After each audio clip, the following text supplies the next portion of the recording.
with the exception of AI. But the issue is that venture capital has become the car instead of the fuel, meaning people assume that that's the path they need to take to build a company. And so it becomes a tail wagging the dog problem where they think I need to build the company such that I can raise an A round or raise a B round, right? And then you find a partner who. All right, we are live. Okay, I'm going to pause on the other side before we start recording. Wonderful. We are live now. So thank you, Dave. Let me introduce Dave to all the people who have been following us. Dave is now an executive coach. The kind of coach who will essentially coach all the founders to grow well. He was the founding CEO of Jive Software. You probably have seen the run that that he and his team went from bootstrapped company to being listed on Tech IPO. I've been following Dave for some time, since probably a couple of years. I didn't know until maybe about 3 or 4 years back. After probably he quit Anderson Horowitz. I've been an avid reader of his newsletter, 1 in 10,000. And very recently, I met him in person at a Seattle event, and then I was able to actually meet him in person and being able to correlate. Super excited to have Dave on the call here. Dave, thank you for joining in. And our today's topic is the future of SaaS, investments and innovation. And we will have a 3-part series. Before we do jump in, Dave, any thoughts? Maybe did I do a good job in introducing? Did I leave out something? Yeah, you did a great job. Yeah. So I was a former entrepreneur. I kind of think about it as I was a happy entrepreneur when we were bootstrapped and everything was going well. I was a stressed entrepreneur when we were fueled by venture capital and trying to get on a path to going public. I was a lost soul after the IPO, like a lot of post-exit founders trying to figure out my way in the world. And now I'm a really happy camper again, getting to do executive coaching, supporting other CEOs and founders, and writing books and speaking, doing all these things that I really love. So happy to be here. Yeah, looks like you've been there or done that, and now you want to be, slightly on the back seat, but pushing all the founders to do the right things. So I think, in our today's conversation, we'll have a 3-part conversation, if you will. The first part, would be about working with investors, figuring out working with customers, and the conflict that has arose in the last couple of years, primarily with the growth at our cost kind of things. We'll touch upon the second conversation, which is the waste in the venture capital. And Dave has been writing prolific on why is venture capital not a great thing for many, many, many founders. And he's got some playbook around in his head. I will try to extract as much as possible from him. I will touch upon, some of the emotional aspects for the founders to be able to go work with their customers, figure out an emotional market fit. Let's get started with the first one. Dave, I heard your talk, at Founder Nexus in Seattle. It was eye-opening in at least 3 levels. I think the first one you mentioned about the conflict between taking money from investors versus, pivoting your entire SaaS company to really help customers achieve, their jobs to be done. You talked very eloquently on when should you take money versus not.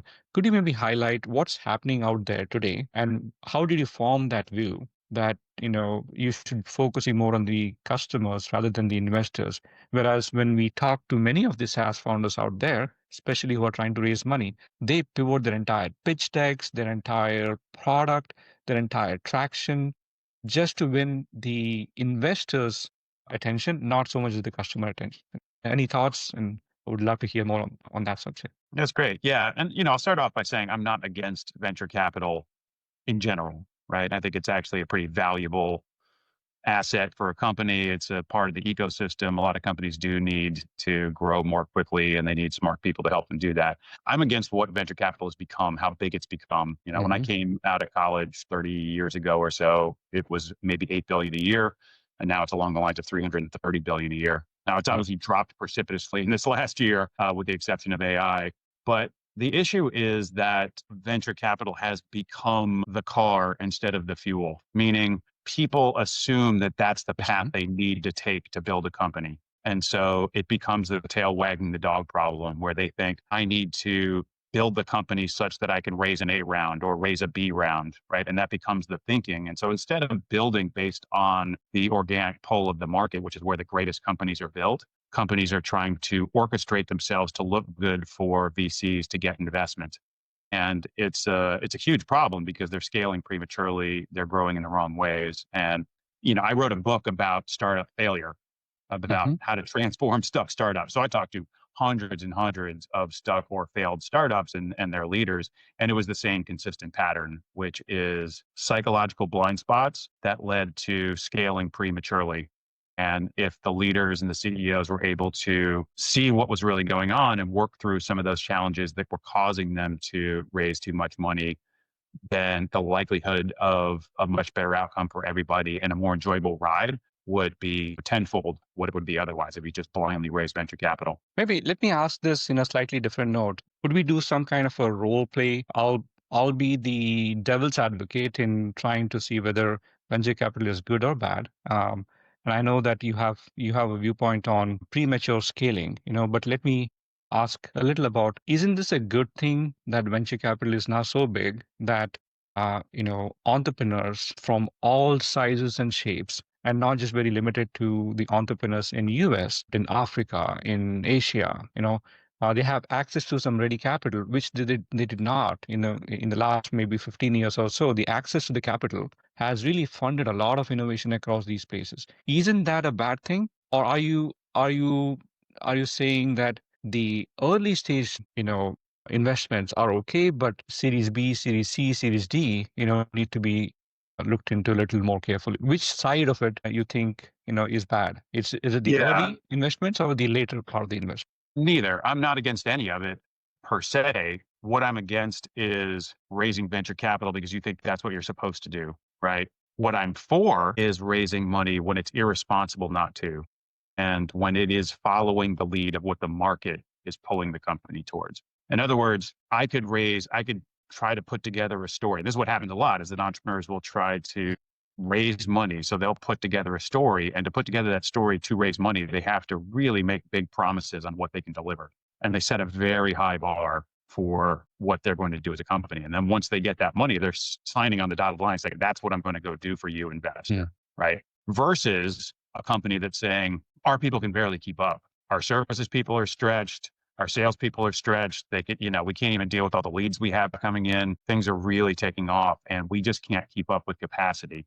So we need money just to scale to meet the market demand, right? You see the two very different paths, right? One is market led, one is investor led. And that's the distinction that I'm trying to make, is that when the ecosystem of investment becomes so ingrained into people's thinking, that becomes the path that they believe they need to execute on, versus the people. And this is, as somebody who looked at failed companies and successful companies. And by the way, venture capital is a hits business. Only 10% of venture investments are successful, right? Not great odds, but founders believe they have an 83% chance of success, right? And that was why I wrote the first book, is that delta between the reality of 10% and the belief of 83%.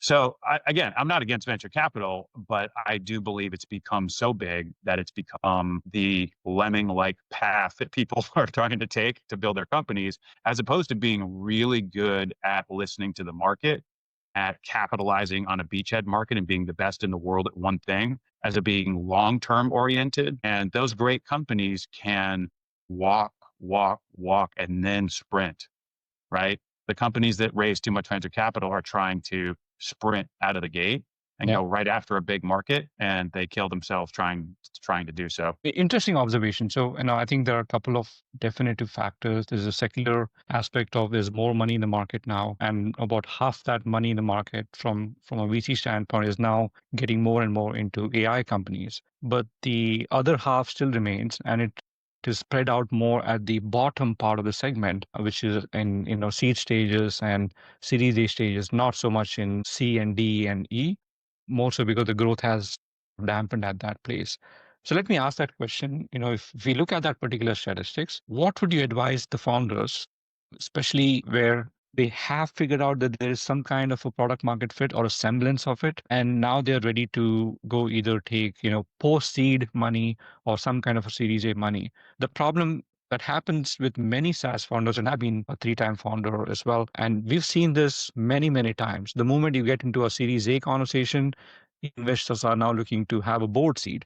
And the board seat essentially tells, they are able to drive a lot more conversations on, I'm going to help you in getting, a few more customers, do the GTM in this particular way, go a lot more sales led, go hire more BDRs, go hire customer success, the whole shebang that can probably be avoided. But that happens naturally now because the seed A investors are demanding that they need a board seat. Any thoughts on, is there a different playbook that, that can be suggested, to mitigate that risk? Yeah, I mean, if you feel like there is no option but to do a Series A, that's really the best thing for the company, and things are taking off so quickly that you need to do that, then you find a partner who is philosophically and values aligned with Mm-hmm. the path that you want to take and what you really believe. The most important thing is for a leader to be a leader and to have a deep intuition and a passion for the market and the customers they're serving and a sense of what the market can bear, not can they get along well with investors or can they appease investors. What happens a lot of times is, yes, they'll go raise a Series A and then you have that person on the board. That person on Mm-hmm. the board wants to look smart. And what they're going to say is, and this is what VCs do, and they will say it, it's pattern recognition, right? Mm-hmm. They don't understand the nuances of that business. So they're going to use their pattern recognition as the basis to make suggestions, or in some cases, very, very strong recommendations and encouragement for that company to pursue a particular path or a particular way of doing it. That may or may not work, right? And the whole point of a business is to be really unique. And if you are run through pattern recognition by trying to do what other Mm-hmm. companies are doing, you're just copying playbooks from everybody else, you're taking away the uniqueness of the company. And so what I try to do is really help leaders be their most intuitive, their best, their strongest, their bravest, be bold and do whatever is right for the company and the market that you're serving. And investors should be in the backseat supporting that path with occasional suggestions about this company's doing it this way. And you can decide if those suggestions based on pattern recognition are the right thing to do, but you are the leader. And if that board member or board members start to become too loud in the room, they start driving the company, but they don't understand the company and they don't understand the market. And that's where it starts to get problematic. And the board meetings start to become this form of theater where the founder is just like, well, they want to know about LTV and and cost of sales and all these things. So I guess I'm going to just try to show them metrics that they want. And so it becomes, a system that loses touch with what it's really doing in the world, loses its magic, loses its soul and its ability to be unique in the world because of the way that you've Mm-hmm. constructed the governance. Could you maybe give an example of a situation like this that you mentioned about in maybe as you work with some founders in the recent past, as well as maybe your own personal experience at Jive? Have you experienced this tension wherein investors are pushing for a certain specific thing where the founders may or may not necessarily have the DNA or the company may not have the DNA to do something of that sort? Any thoughts, any stories that you could share about this conflict itself? Yeah, I mean, I work with a lot of younger founders who typically come from the product side, and Hi, by the it, way, I think some of the people that you have worked in the past are on the call. Robert Monge, he's saying hi to you, and he's mentioning oh, about the customer advisory board that he was part of, yeah, and at he's Jive way experienced some back of these when. things. Yeah, Correct. yeah. Oh, that's great. Yeah, and certainly at Jive, I ran into this. I was insecure. I set the company off on the wrong direction. And yes, we talk about it went public, but I also talk about the fact that we were doing the same thing that Atlassian was doing in the early days. It was just they were Hmm. a couple guys, we were a couple guys in the early days, and we kind of were on the same path. And then my fear and insecurity caused me to raise money from outside investors and to go sell to the enterprise and kind of took the business in a completely different direction that was what the market told me to do, what the playbook said was the right thing to do because I was insecure. Right. And so I let go of all that our old customers, all what we used to do for the sake of, chasing the golden ring. And ultimately, even though we grew really fast over the next several years and the company went Hmm. public, it fell off track eventually because it had lost its way.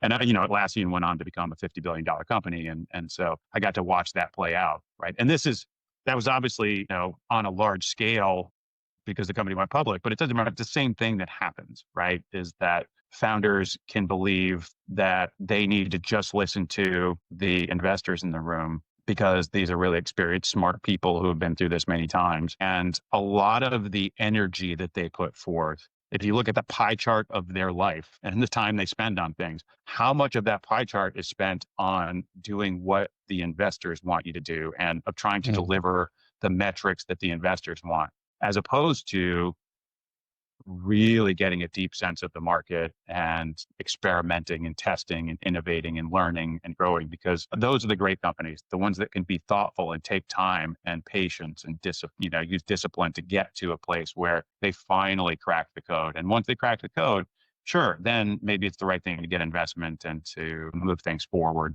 But that's just unfortunately rare. So I don't know if I answered your question, but that's the pattern that I see happening over and over. Yeah, I mean, I think maybe there's a middle ground, right? So you still need, for all the experimentations, for all of the things that you want to go try out, you still need some money, some cash, and for you to go try it. And maybe that's where the lean towards investors happen. We have a question from the audience, and I had the same question that I wanted to ask you.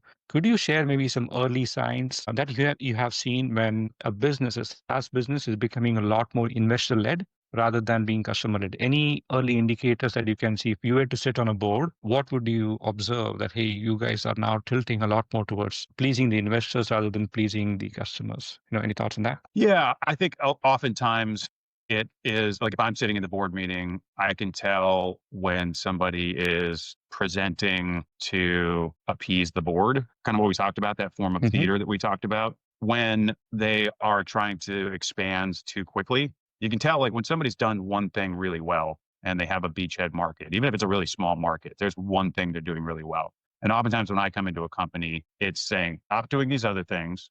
Let's just get back to your core. Let's get back to the essence, this thing that you're the best in the world at. And let's do that for longer.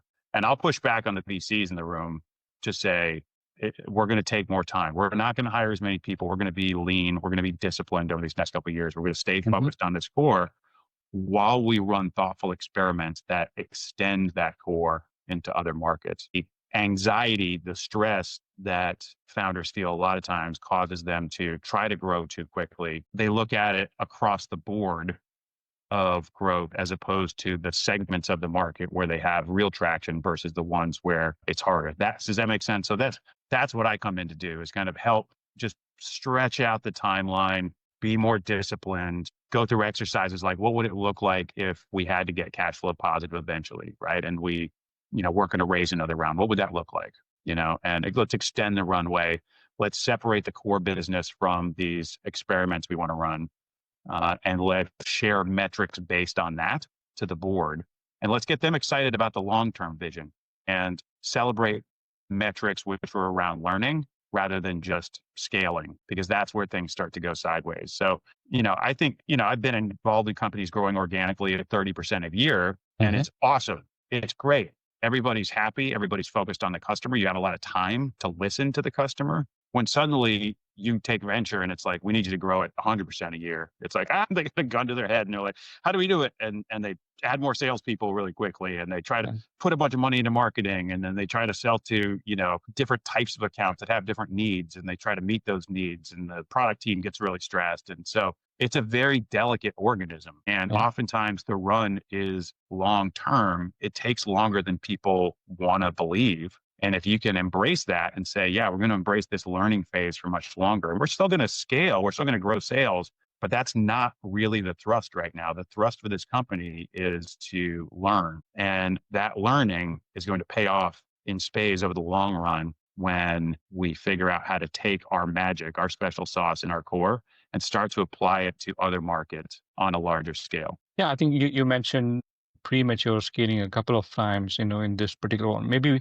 let me check on that. So we had just about last week or so, I attended an AWS startup summit here in Seattle. About 70 odd founders were there. Most of them were Series A, Series B. And there was a question that was asked, and I also asked that to a larger panel, of what changes are they doing because they have now taken a Series A or a Series B investment. And there were three things that I learned personally. I would love to maybe check in with you whether that's across the board or not. The first of them was influencing GTM. Investors would come in and they would think that they know that category of the business and the right GTM strategy for that. They would push them for hey, get more BDRs, figure out, add more AI-based automation, for automated email, outreach, automated newsletters, automated. So things that the founders have not done before, now they've been pushed to go, you know, run their acquisition channels at scale. That was the first one that, I heard about it. The second one that I heard more about was, not so much as retaining the existing customers or figuring out, what's the right problems to solve. Because I think even in Series A term, they are still far away from really solving the large problems. They're looking at, they're dabbling around, hey, there are 3 or 4 areas, maybe there's one product at that time. They don't have all the connected story around it. And the investors, they come in and start pushing for, hey, don't build another product. Yeah. Don't build another product. You have something that is going on well. Just focus on a single product and scale that rather than dividing your focus on multiple products. And many of the founders are like, hey, I know I can, instead of me adding a new SKU here, I can actually go build a new product. And then 2 years later, that can be, a larger winner than the current one. But they get pushed back, on that. So it's a multi-product strategy that gets bogged down because of the investors. Investors want to essentially grow at all costs on the one that they have invested, not on the new one that the founders are talking about. Have you seen that yourself, or is that just new very recently that I'm experiencing with the founders I'm meeting? On the second product problem, yeah, I think so. I think investors have a certain timeline. They often can see their world as how much time am I spending with this company and what's the time value? What's the value of that time that I'm spending on it? And therefore, I don't want to just go back and rewrite everything. Are we really sure that's the right thing? So I have seen that come up for sure. And that's why I think it's really important to be in lockstep with process and push back on investors around the scale requirements such that you feel confident that you're all on the same page. So your first question was about, I'm being told I need to invest in, SDRs and, calling campaigns and things like that. Yeah. I would just say, is the CEO very clear that they believe that's the right thing to do? Have they run enough tests so that they know, I believe that money is really well spent? Or are they like, I don't know how to do that. I'm going to hire somebody who's done this before and I'm going to give them money and, just say, all right, well, the board wants this to do an SDR strategy. So let's go do that. And then you're spending a lot of money. And usually those don't work. Usually the, more ambitious sales expansion things, especially by a founder who's never done it before, don't work. So I would say learn such that you have deep confidence and conviction that's the right thing to do. Run tests. You can get outsourced SDR folks. You can run, month or two tests. You can get some data. You can get to know what that process looks like. And then you can push back on the board if it's not the right thing to do. But that's a very different situation. A founder who has deep conviction that this is the best way to spend the money versus a founder who is like, I was told this is the right thing to do. Let me go find somebody who does sales to go grow an SDR team. And that's when they get into trouble. Yeah. And thank you, Shamil and David. They are complimenting Dave, complimenting you about premature scaling. Dave from the Stanford Entrepreneurship is mentioning. Oh, great. So let me jump a little more onto runway, managing the runway. I know you mentioned a little more about the waste in the venture capital.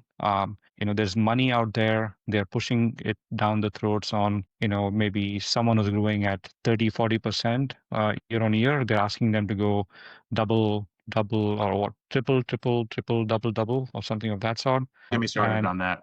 So tell me a little about the waste that happens in the venture capital. And first of all, in scouting businesses who want to scale this fast. And the second is about really once the money is in, the money that is being spent. And for example, I've seen in my past venture, we were venture led. My S&M cost, my sales and marketing, the whole GTM cost was almost 80%, of the total budget, which meant that we were promoting the investor's thought process that we want to scale much faster, rather than focusing a lot more on R&D, focusing on figuring out how we can meet where the customers are, because customers would be at different places.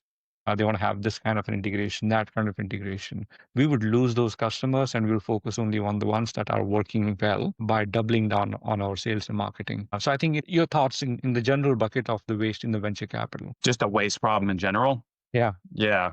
Well, I think again, it became a huge, huge industry. Rare that you have an industry that has a 10% success rate that gets so big so quickly. If you send your kid to a private school and they said, yeah, we have a 10% success rate of our graduates, probably wouldn't send your kid there. Yeah. But venture capital somehow has become this. And it's a good job to have, right? Think about it. You go get millions and millions of dollars from people and you get to collect management fees and you can earn the profits on that. And you get to go invest it. And you don't have to do the work of building these companies. Again, I have a lot of friends That's who are right. VCs, right? I'm not against them in general. A lot of them work really hard and they're really amazing, but it is a good job to have. And there's a lot of people that raise these funds that go out to invest it. And it's a money management job. You're taking people's money and you're responsible for turning that money into more money, right? And so they have to put that Yeah. money to work.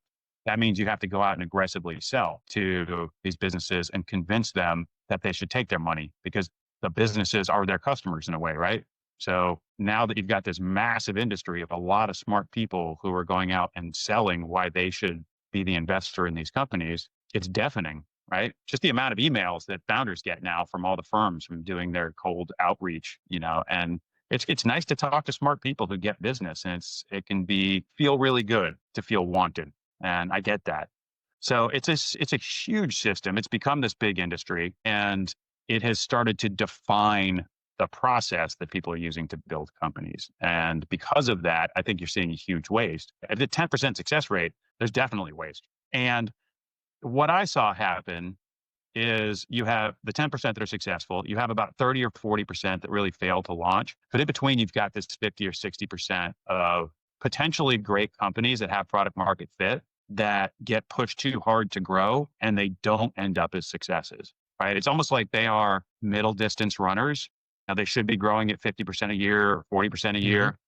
It's the middle distance runner should be running a 1500 or a 3000, right? Yeah. And that takes time and you want to be really thoughtful around it.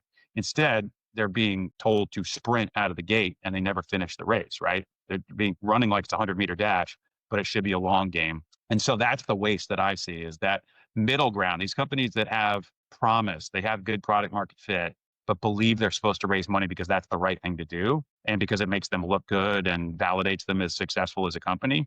That's not the right reason, right? They're not raising because the company is taking off. They're raising money because they think it's the right thing to do for the company and it's what they're supposed to do. So it's that middle ground that I spend a lot of time with that have potential, but get chewed up and spit out by the system. And that's the waste that I see happening that I wish wasn't there. And I wish some of these companies could be thinking about just being leaner, longer, or, raising a small seed round to go validate some of these ideas and then maybe a bridge round if they need to, but not trying to jump to the A or, jump to the B. And that's when companies start to wobble because they're promising way more than they can actually deliver on in order to get that money in. So we have a question from one of the listeners here. Thanks, sir. Thanks, Randall. And the question is about, does premature scaling have an I'm probably not able to read what that means, but does it have a negative effect on the organizational health? I think that's the summary of it. Dave, any Yeah, thoughts on that? but very much so. Because premature scaling means you're hiring a lot of people really fast. You're usually hiring the wrong people, maybe putting too much pressure on people that have never done that job before, or the alternate problem, which is you're hiring Mhm. people who are used to working at big companies and they come in and need to hire, a lot more people. But the biggest problem culturally is that you have a lot of people who don't feel like they're being successful. You've said, especially if you have, awful things like triple, triple, double, double, double, and you're trying to live up to that and you have a team of people who just is struggling. They're doing everything they can and they're not working well together and they're stressed and they're working Mhm. 80-hour weeks and they don't feel like they are ahead of the scoreboard. They're losing, right? And that's demoralizing for the company. So that to me is one of the biggest problems culturally that you see. A lot of people who are not fit for the job or are overqualified and hire too many people and a lot of deer in the headlights looks from people about not being able to come through on the expectations that were too high. And if that's the culture inside your company, a lot of stressed people who are having a hard time getting their job done, working well with each other and feeling demoralized, how are you going to innovate on that? Innovation needs thoughtful creativity. It needs patience. It needs time. It needs imagination. It needs really spending time with customers. It's a thoughtful process. It is not going to happen in an engine of chaos and stress of just trying to hit goals that were arbitrarily put upon you by, the A round investors or your desire to please those A round investors. We have another question on the same lines there. Have you seen investors asking you to hire VP of sales or VP of growth? Is that also a premature sign? Thank you, GP there. It depends on where the company is. I don't know. In some cases, that person can be great, right? If things are growing, if things are really growing and you as a CEO feel a direct connection to that growth and you understand what's happening out in the field, so you've got a deep sense of it, that's the most important, because then you can have an intuition on what's going to be right. I've certainly seen companies that bring in a VP sales way too early, right? Especially if you have a product-oriented founder who doesn't understand sales as well and figures, I got to hire somebody who does sales, right? And so they hire somebody who looks really fancy, and let's face it, salespeople show really well, right? They all look really fancy. Yeah. They have great backgrounds, but it often and they come up with a lot of frameworks like MEDIC framework and SPICE framework. So you get get lost in BANT and all these other things, right? You could get lost in that, and it's these are impressive people who've done great things in the past, but it may not be the right thing for the company. And so there's definitely like getting a VP sales too early where they're going to try to build a big team. They're going to try to build the infrastructure, the machine of sales, while it's still this amorphous blob of figuring out the market requirements, right? You don't really know what you're ultimately going to be selling and what product market fit's going to look like as you really start to scale. And so if you hire somebody who's a organization builder, they're going to try to set up the machine of sales and try to live up to sales expectations, but they're going to be pushing a product that then you need to service that is going to make it hard for you to pivot later and to morph into other areas. And so I think that's one of the big problems, that people trying to hire that salesperson too early. And then there's the other side, which is, letting somebody who hasn't done it at scale, when things really start to take off and you do have, a good product market fit, but you just have independent salespeople floating around doing their own thing and all saying their own sales pitch, and it could be a little chaotic. And then you can also run into retention problems if you're not on top of it. And so it does help to have a leader when you get to that point, as it starts to be repeatable. And, you just need some of that mature processes and systems and policies in place to scale it the right way. Maybe if I flip the question, what's a good time to hire a VP of sales in that case? That seems to be one of the big waste indicator, because it takes a long time to hire. Once hired, it takes a long time for them to become successful. And typically, I've seen the churn rate of these VP of sales is very, very high. The first 3 or 4 months, they're not able to cope up with the founders or the business or the product itself, and they move out. So, we know the telltale signs about it, but what's a good time to really hire a VP of growth or VP of sales, for that matter? Yeah, there's 3 stages to think about. And these come from an old HBR article called The Sales Learning Curve by Mark Leslie. And I used to speak at Stanford about this to their MBA students. And there's the early sales, which is pre-product market fit, where you need people who are the Renaissance people who can do anything. They're company builders, right? They're really creative, and they're just going out. They're not coin operated at all. They're going out just trying to figure out what to build, right? And then once you hit product market fit, then you enter like early product market fit. You enter that second stage, which is more of a transition stage. And you're going from product market fit to repeatability. And that transition stage requires somebody who is strategic and knows how to do sales at a pretty high level, but is also really flexible and nimble and creative and can start to put together the pieces dynamically over time. And it helps to get somebody who's been through that stage of company before, as opposed to getting somebody who's like came out of a big company. I've screwed this one up personally, so I know that pain, right? That transition phase is the most challenging, and it's the biggest opportunity to do really well, especially in software, since you have a SaaS audience, right? It's like, all right, you figured out what you're doing in the world. Maybe you're starting to appeal to a certain market, and your salespeople are at least doing enough deals. They're not going to be hitting normal quotas that you might expect, but you've got product market fit. There's something you can sell. Going from there to repeatability requires deft execution and a balance of that creative energy from the early stage and that mature strategic energy from the later stage. And that's the third stage is more that, more execution stage, where it's like, now you get the coin operated salespeople and you start really cranking things up, and it's much more repeatable. And, it's a system that you understand how the inputs create the outputs. Does that make sense? So I would say, in answer to your question, it's different for different phases. And the VP of sales in that middle stage, if you're early on, I would look for somebody who is building their career, who has seen what this looks like in a similar company, exactly this stage that you're going through. And, they can maybe make it to that third stage. And if not, it's okay. Right. But that to me is where you have to find the right VP of sales and where it's going to make the biggest difference in a company's trajectory. Got it. Okay. I think, I think I'm just summarizing it. So VP of sales, your recommendation is if there's a VP of sales who's gone through that particular journey, that's probably a lot more healthy to get him.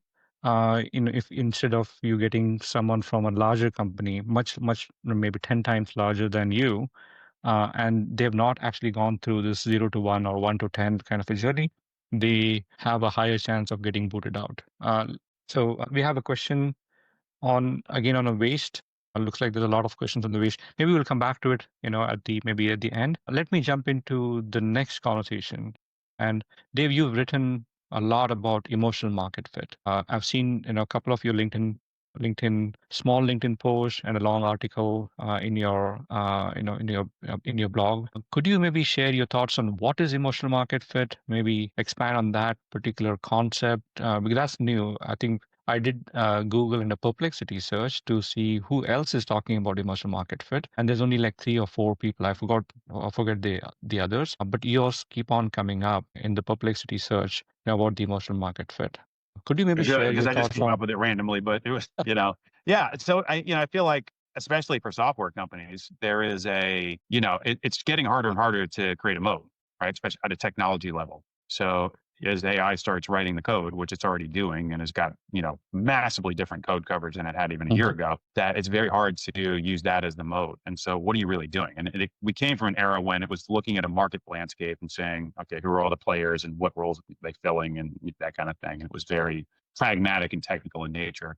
That's getting filled quickly. So what do you do? And my point is to overlay the emotional market map on top of that, which is both what is the current state of these buyers and how do they feel about how they're being served by these companies and what is their feeling towards them, and what is the opportunity that represents to really connect with them at a much deeper level. And the market looks very different and the opportunity looks very different. The TAM looks very different when you overlay the emotional layer on top of the market. And so it's really going deep into where buyers are, how they feel about things now, what their desired emotional state is in using your product. And the opportunity is a relationship one. It's about connection, right? It's about really deeply understanding that buyer at a level where they can't imagine partnering with anybody else. They feel seen, heard, valued. They feel like they've got a deep partner, right? And when that's the character of the company, when that's the level of relationship they have, that pervades AI and cheap infrastructure and people trying to compete against you for pennies on the dollar. There's going to be a race to the bottom, right? In most industries. So how do you compete in a race to the bottom space like software where the code starts being created by AI? You start thinking about the people, the human connections, the relationships that can hold these business together, what you're actually doing in terms So, of how. are you saying that the emotional connection happens when you're touching the customers at this software, this piece of code, doesn't matter whether it's been written by humans or AI, is helping you do your job better and telling that story associated with it? Maybe if you could share your thoughts on an example of a company who's done something like Yeah, that. like I talked about, there's a company called Puppet. It was around, during the knots and maybe sold off like 4 or 5 years ago. And the Like the founder, chefs and the puppet. exactly. So Yeah. Puppet, they were just serving sysadmins. Yeah. And early on, they made a decision that they called their Iron Man versus robots decision, meaning, are we helping the sysadmins become Iron Man or are we replacing them with robots? Right. And that was a big values based decision. And they went with the Iron Man. They were like, we care deeply about it. I've been in this role as a founder, Luke, the guy that I interviewed. And everything he did was in that vein of saying, we're going to make you the hero. We're going to give you a seat in the room that you don't have right now. We're going to give you credibility. We're going to make you the hero. Right. And anything that was against the grain of that, like trying to pitch CFOs on cost savings, he would cut. He would say, nope, don't ever do that. That's just not right for the company. Right. And he built the product with making them heroes. And as a result, they took off. They really changed the equation in a profound way. And it became a really big company. And a lot of that was due to that emotional connection they had with the people they were serving, right? And then they hired a lot of other sysadmins to work at the company, right? And so if you're a sysadmin buyer and you're like, they get me and I love their people, they know exactly what it's like to be me. And they're making my job much easier. They're making me look really good. They're giving me this powerful position that I didn't have before, right? That's emotional market fit. That's the thing that I'm talking about, where from day one, you are seeking to create an experience and a relationship that is very hard to break through for other companies. And that's becoming incredibly important now when people can just copy the software. Yeah. So I think, that playbook was replicated, if I remember correctly, by HashiCorp with Terraform. It was replicated again by this new age company in Seattle. I forgot the name. And then by Azure Resource Manager, wherein it will say here's a sysadmin and will give you a rocket ship to sit on top of it so that you can go faster. I've seen some of those ads. So I think there is a sense of what you're saying, that if you have an emotional connection with the end user whose life is going to be empowered by the software, and that's the emotional market fit that you want to achieve, and that's the value-based system that you're recommending. With that, did I Yeah, trivialize it too I think much, it or am I? pervades. Software is a part of it. It's infused Yep. in literally everything you do. Mhm. It's your professional services. It's your customer service. It's the events that you throw. It's the content that you put out. It's your perspective on AI. It's how AI, like and your agentic Yeah. experiences, like how they're programmed. What's that personality, and how does it? So it literally pervades everything you do.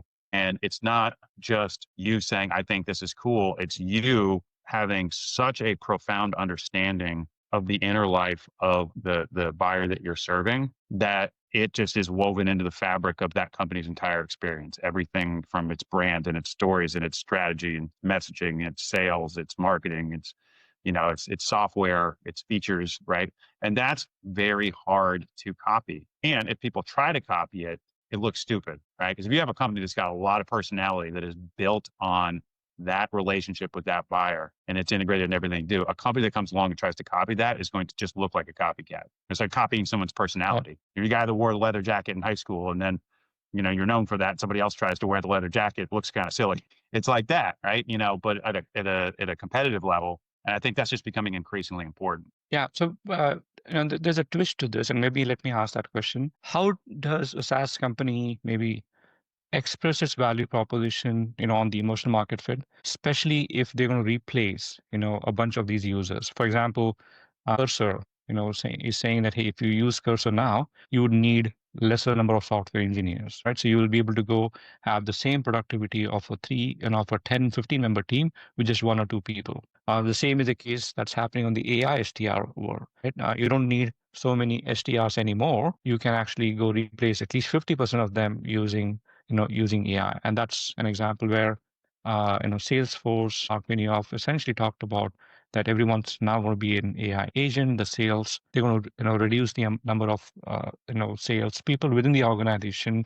And that has a ripple effect across the board as well. How do you achieve the emotional market fit when something is going to be replacing the actual end user that you are promoting to? Yeah, I think it's going to come up regardless. So I would say, Mhm. are you helping if this is just going to happen regardless, Mhm.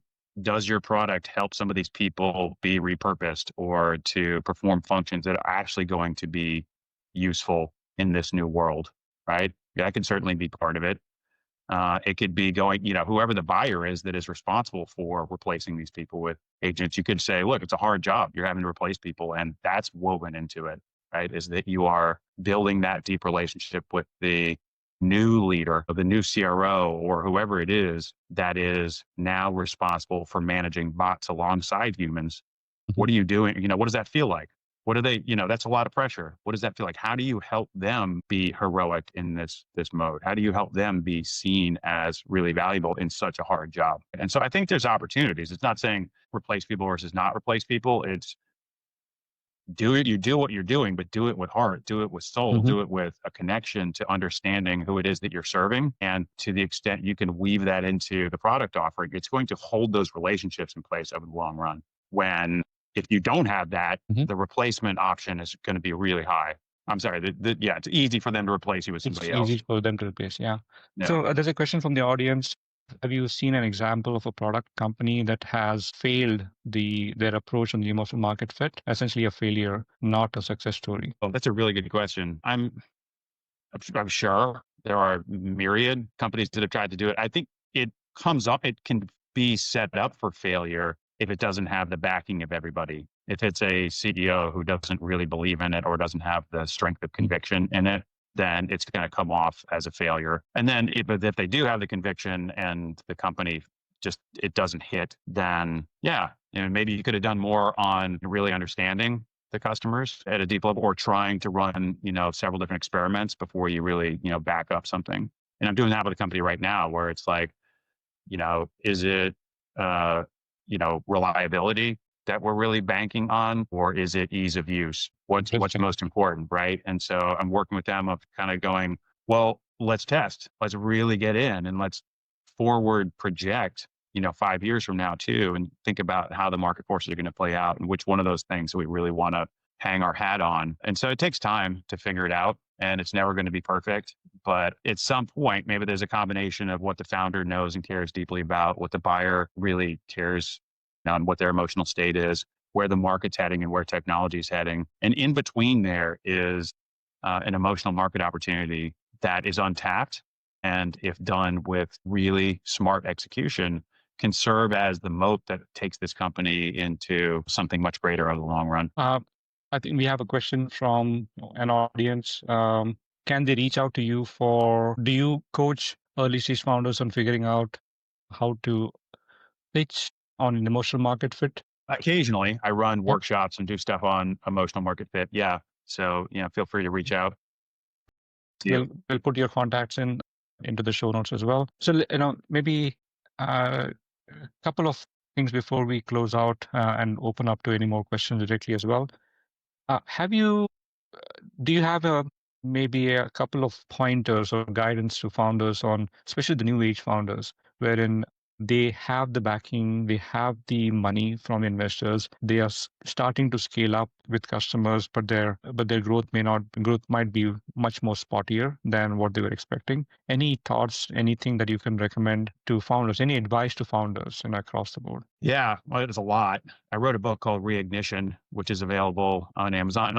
That came out last year, and that's got a lot of my recommendations for how to scale companies and where companies go astray. It's really a book about where companies get stuck and how to get unstuck, but it's got a lot of that stuff into it. And I think it is usually a case of trying to extend runway, buy yourself more time and space to run the experiments and be thoughtful with how things are playing out, and so that you can get things back on track. So I wrote a whole book, so it's hard to summarize the whole book, but I would say if you can buy yourself by streamlining the runway to get thoughtful and scientific and creative about what's happening in the market, to really develop that intuition, then that to me is always the best thing to do. If you can get out of the hamster wheel of insanity of trying to grow, that's going to be the thing that best serves your ability to get back on track with a growth rate that is appealing to you and your investors and your team and reflects the actual realities of the market. Super. I think that's great to close on that one. Maybe let's do a quick review. I think we touched upon investor-led versus customer-led, and why should you pivot to one or the other, and when to do it. Looks like on record, Dave, you want to say that you're not against venture capital per se. You get accused about that quite a bit in the online forums. But if there are any investors out there who has been accusing Dave, I personally vouch for it. He's not against the investment. He's just focused on the waste of that capital that comes in. We did touch upon the waste in the venture capital industry as a whole, but focusing on premature scaling can have a very dire effect on your bottom line. And by the way, ThriveStack, just a shameless plug, help customers figure out, their early signs of growth failures, revenue leaks, and customers. So we can probably even put up a scorecard towards that as well. And Dave, the last point about the emotional market fit, we are getting like 2 or 3 comments. G3 says that's a great framework. Looking for some more guidance on if there's a better way to be able to express it on how to send the value on an emotional market fit. Probably looking for some help on the sales side, or let you and them, connect with each other. Again, thank you, Dave, so much on these 3 topics. I learned a lot, and I hope that the audience learned a lot as well. We had a peak of about 28, 29 folks joining this particular call, so that's a record. So thank you so much. Good. Great. Yeah. Love it. Webinars are not that popular these days. People would like to maybe listen to a podcast offline, or maybe we just read the show notes very quickly. But you're very popular, looks like. And thank you so much, Dave. Thanks so much for having me. Really enjoyed it. Thank you so much.